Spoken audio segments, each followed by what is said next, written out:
Ceballos arrived followed by a chorus of protesters shortly before his 11 o'clock deadline this morning, surrendering to federal agents. We are still tracking breaking news this morning. Sedgwick County Dispatch confirms one person is dead north of Wichita in an area near where a tornado did touch down this morning. I'm on North Taylor, and if we take a look at my boot here, there's about a little more than half a foot of water we're standing in. The garage sits now at the corner of Hillside and Murdoch with less than 1,000 spaces, but with almost every spot filled. Hospital leadership says it isn't enough. Well, as the sun rises, we're seeing more of that damage left behind from last night and this morning's storm. So let's bring in forecaster McKinley Potter for a look at what we can expect for the rest of our Sunday. McKinley, good morning. Right now, we're just kind of getting pelted with this very dry, heavy wind and a lot of dirt coming along with it. And the smell of smoke is also getting thicker. Now this. The site of another crash. And I'll step out of the way so you can see what we've seen throughout the day. There are still remnants of the crash in the field here. We're kind of in that weird in-between where it's nice, but we can't get excited just yet.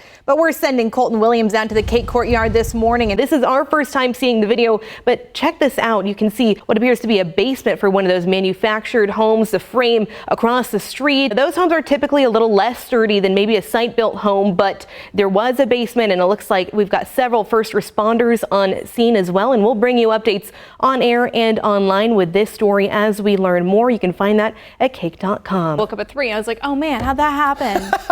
It was just me sleeping. Perhaps even another home damaged behind a line of cars there. Several utility poles are down in the area. You see one of those trucks that's probably going to try and figure out where those utility poles are damaged. And this is a copy of that arrest affidavit. It's about 7 pages long, whether it was senior pranks like this one. And if you've been to the airport recently, you might have faced those long, daunting security lines stretching for hours as the partial government shutdown drags on. President Trump warns he's prepared to deploy ICE agents if Democrats do not agree to a funding deal. Kansas entered Saturday with momentum after a walk-off win Friday night to open the NCAA softball regional. You'll definitely need to grab a coat before you head out the door, but we sent Hannah Dennis out to the courtyard this morning. Agreement to end the war is already under strain. Iran is reportedly refusing to reopen the Strait of Hormuz as both sides head to a new round of negotiations. I mean, they're kittens. You can't go wrong. I know. Kittens and puppies, it's the best time of year. When walking through the museum, you're met with 155 years of Wichita history. Whether that's the outfits that were worn, statues, photographs, or even artifacts, museum staff say there's a story to tell. We'll have more on Cake News at 5:30 and 10 o'clock tonight. Have a great day, Cakeland. Branches cover yards. That big branch flew and smacked right into the bottom of the door. Roofs ripped open. It could have been a whole lot worse. And at this home, Lori Staffler is walking through the damage left behind after part of a tree in her front yard came crashing down. A big tree in my house, basically, on top of my roof. What's left of the tree towers over her home. I think, about a 30-foot tree, and 3/4 of it's in my roof. Inside, water drips from broken ceilings with debris covering the floor. Yeah, it's amazing. She says she was sitting in her living room waiting for the storm to move through when suddenly, It was a loud crack, and then the whole house shook. as she walks from room to room, the reality of it all is still setting in. I went, oh, holy crap. I didn't even know what to do. I still don't. It's like $9,800 just to get the tree removed without my deductible.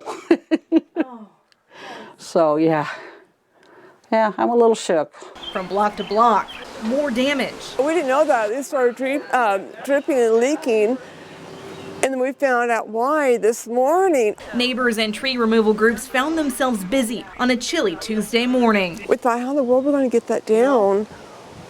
So we got to do that the hard way, I guess. Do it by ourselves. Checking on one another, This guy's doing it. I just started helping on that. cleaning up the mess, and making sense of what's next.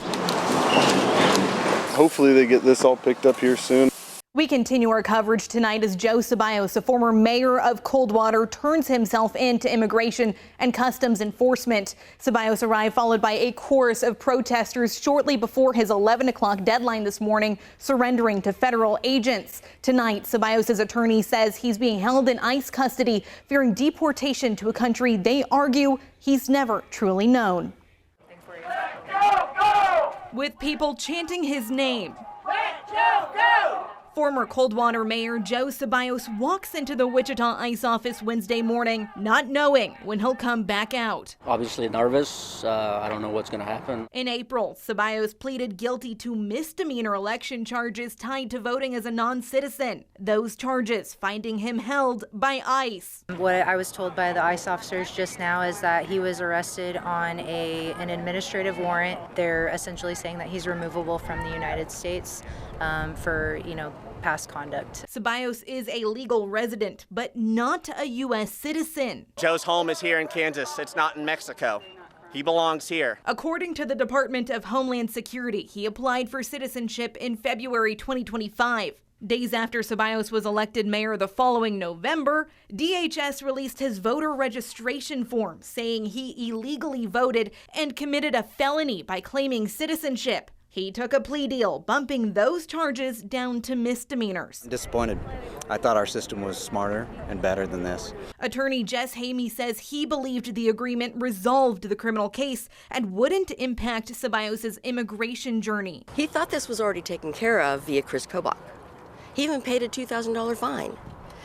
Why is he having to be double judged, double punished? And how can we support or trust our politicians when they lie like that? They thought that it was all over, and I myself felt like I was misled, and I'm sure the supportive people feel the same way. Those supportive people lining up against the fence to confront what appears to be ICE agents. ICE has soldiers back there in full battle gear with rifles telling our protesters that they need to leave.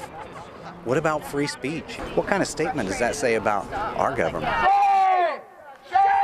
Steps away, the property manager telling handfuls of protesters they have to leave. All this is private property. You can threaten us.